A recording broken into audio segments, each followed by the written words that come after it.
इस क्लास में हम लोग सॉल्व करेंगे एनसीईआरटी के एक्सरसाइज 4.2 का question number 3। Find the value of k if area of triangle is 4 square units and vertices are. ये दो क्वेश्चन हैं। ये तीन वर्टिसेज मिलकर ट्रायंगल बना रहे हैं, ये भी तीन वर्टिसेज एक अलग ट्रायंगल बना रहे हैं, लेकिन ये जो ट्रायंगल बना रहे हैं उसका एरिया भी है 4 और ये जो ट्रायंगल बना रहे हैं उसका भी एरिया है 4। देखिए, किसी भी ट्रायंगल के अगर वर्टिसेस दिए जाएं x1 y1, x2 y2, x3 y3, तो उसका एरिया मतलब उस ट्रायंगल का एरिया आप इस फार्मूले से निकाल सकते हैं। Half determinant of x1 y1 1, x2 y2 1, x3 y3 1।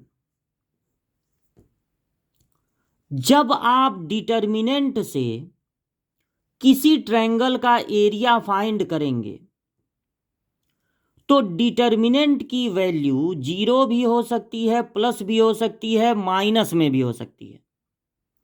अगर इस डिटर्मिनेंट की वैल्यू मान लीजिए आती है 24, तो उसका आधा कर देंगे 24 का 12 और बोल देंगे कि एरिया 12 है। लेकिन अगर इस डिटर्मिनेंट की वैल्यू सपोज कीजिए -12 आती है, मतलब इस डिटर्मिनेंट की वैल्यू -24 आती है, उसका आधा करते हैं तो -12 आता है, जो भी आए माइनस में मान लीजिए आता है, तो आप उस माइनस को नहीं बोलेंगे। अगर 12 आता है तब भी आप कहेंगे कि एरिया 12 है। अगर -12 आता है तब भी आप कहेंगे कि एरिया 12 है, क्योंकि आप कह देंगे कि एरिया कभी निगेटिव नहीं होता, एरिया कभी निगेटिव नहीं होता, तो माइनस को छोड़ देंगे। अब अगर क्वेश्चन वाला ये कह रहा है कि एरिया 4 है, तो ये बताइए अगर एरिया -4 होता तब भी तो वो कहता कि 4 है। तो हमको कैसे पता कि +4 ही होगा या -4 आया होगा? वो तो 4 ही कहेगा। हमारा भी एरिया अगर 12 आएगा तो हम 12 कहेंगे, -12 आएगा तब भी 12 कहेंगे, 4 आएगा तो 4 कहेंगे, -4 आएगा तब भी 4 कहेंगे। तो ध्यान से सुनिए, अगर एरिया गिवन है उसकी मदद से कोई और वैल्यू फाइंड करनी है तो उस एरिया को प्लस में भी लेंगे और माइनस में भी लेंगे। तो जब हम पहला क्वेश्चन सॉल्व करेंगे तो इसके जो 3 वर्टिसेस दिए हुए हैं उनको x1 y1, x2 y2, x3 y3 मान के जब हम इस फार्मूले पे रखेंगे तो एरिया की जगह सिर्फ 4 नहीं लिखेंगे बल्कि +-4 लिखेंगे और यहां लिखेंगे 1/2। फिर इनको नोट कर देंगे x1 y1, x2 y2, x3 y3 और यहां लगा देंगे 1, क्योंकि ये 1 फार्मूले में होता है। अब इस 2 को इधर ट्रांसफर करेंगे, +- हो गया 8। इस डिटर्मिनेंट की वैल्यू किसी भी कॉलम या किसी भी रो को लेकर निकाल लेंगे। हर डिटर्मिनेंट का एक साइन होता है। 3 × 3 का जो डिटर्मिनेंट होता है उसका साइन R1 का होता है +-+, R2 का होता है -+- और R3 का होता है +-+।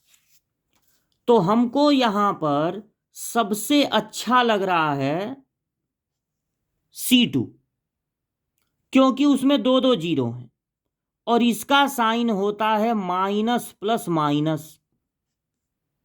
तो चूंकि 2 जीरो हैं इसलिए केवल -2 के बगल में, जीरो को लिखने की जरूरत नहीं है, -2 के बगल में एक छोटा सा डिटर्मिनेंट बना लेंगे। इस डिटर्मिनेंट में लिखते क्या है, इस एलिमेंट का कॉलम छोड़ देते हैं, रो छोड़ देते हैं, तो बचा K1 4 1।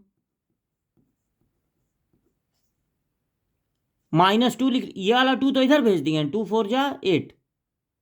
ये वाला -2 लिख के बगल में इसका कॉलम और रो छोड़ के जो 4 एलिमेंट बचेंगे वो लिख देना है। अब ये होगा एक 2 × 2 का डिटर्मिनेंट, और जब 2 × 2 का डिटर्मिनेंट हो तो उसकी वैल्यू निकलती है क्रॉस मल्टीप्लिकेशन से।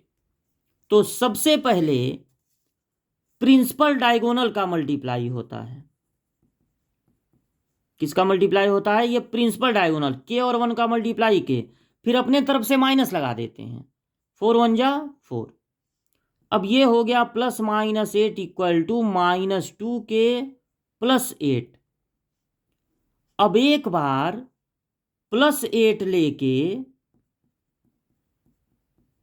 के की वैल्यू फाइंड कर लेंगे, तो 2 के इधर आके प्लस में हो जाएगा और 8 में से 8 माइनस होगा 0।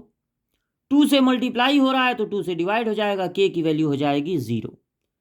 एक बार -8 लेके फिर के की वैल्यू फाइंड कर लेंगे, तो इसको इधर ट्रांसफर करेंगे, प्लस हो जाएगा, और ये -8 इधर आके प्लस हो जाएगा 16। 2 से मल्टीप्लाई हो रहा है, 2 से डिवाइड हो जाएगा तो 8। यानी के की दो वैल्यू आई, 0 और 8। 0 भी हो सकता है के की वैल्यू और 8 भी। तो ये था क्वेश्चन नंबर 3।